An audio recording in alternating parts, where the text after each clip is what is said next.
How to log in TikTok account in another phone or transfer TikTok account to another phone. Now in this video, I'm going to be showing you a single step for you to be able to transfer or to log into another device or another phone. This is very simple and quick. All I have to do at first is open up TikTok account from the current phone where your TikTok is logged in.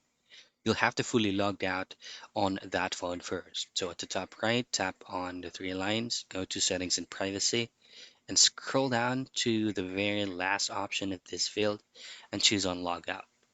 Now make sure that you completely log out for the first device because if you logged into another phone, it will not work.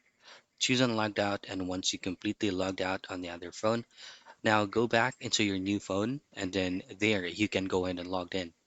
Now same drill, go into the three lines, go to settings and privacy, scroll all the way down to the bottom and choose on switch account, and from here just choose on add account.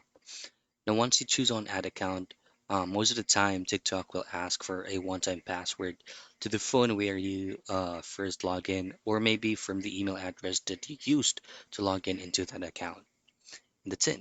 That's how you log in TikTok account in another phone or transfer TikTok account to another phone.